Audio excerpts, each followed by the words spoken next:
What's up, y'all? This is just a very quick video. I'm kind of messing around with the wagon, and it sounds pretty good right now, but I'm having a major kind of a problem with this wagon. I think I know what it is.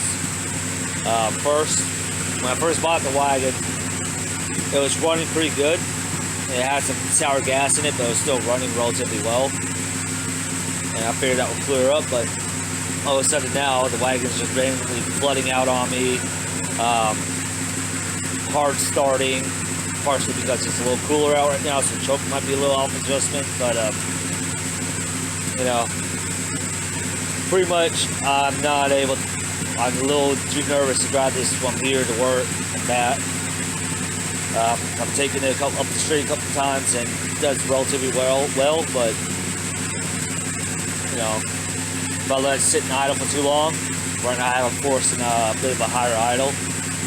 But if I let it sit for too long, it'll stall out and it'll be a pain trying to restart. Because, like I said, it's flooding out. And as you see down here on the ground and on the plastic right here is blowing out a lot of soot because it's so freaking rich, and I think the catalytic converter is a little damaged. That's probably another reason why it's flooding out and whatnot, or giving me running problems. But and go on over this way up into the engine compartment. As you see, I have the choke tied off with the little cassette adapter that doesn't work. You hold the choke open, so it'll be easier for me to refire if it floods out. But looking around the carburetor, like I said, as you see, it's an edible carburetor. It was drizzling fuel a little bit out of the acceleration pump, and with fuel kind of puddling up on the back boosters, the secondaries. And you see it's kind of leaking from the base. That's probably from this one right here. So this carburetor is worn out. So expect a future video of me pulling this carburetor apart, rebuilding it, and trying to get it set good enough to where I can drive this car without having to worry about it stalling out. Now when I start building up this engine, I do plan on putting a Holley style carburetor on it because they're easy to tune. Because you don't have to disassemble the entire carburetor to fit to the jets. Now you can do basic tunes on, you can do basic stuff on the Edelbrock without having to disassemble it, but in order to really get in there and adjust everything about it, you have to take off the whole top and everything. It's a little bit of a pain. And Holley is better suited for performance, while the Edelbrock is better for daily drivers. So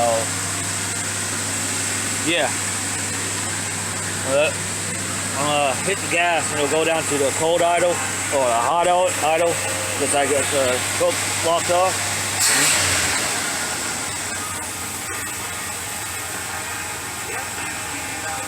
Might got a lot of it cleared off. I might already have a lot of it cleared out, but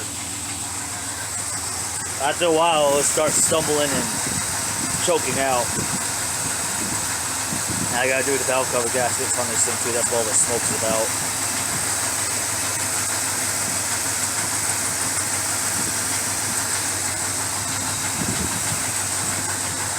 Like the tune and everything on this carburetor is not too far off. I mean, it does what it's got to do. Like, it's got plenty of pickup, but just like I said, when you first crank it up, it floods out real bad. So, I don't know. I bet if I go to turn the car off, it's going to want to stay running. Yeah. It does that too. That's one of the biggest problems this car has, which I think is because this carburetor is worn out. Like I said, I got a rebuild kit coming through Amazon. So that'll be probably the first major thing I'm gonna do on this car is rebuild this carburetor. It's only 40 bucks, so actually I think less than that. I think it's like only 20 bucks, so that'll be fun. So y'all know what to do. Like, comment, subscribe.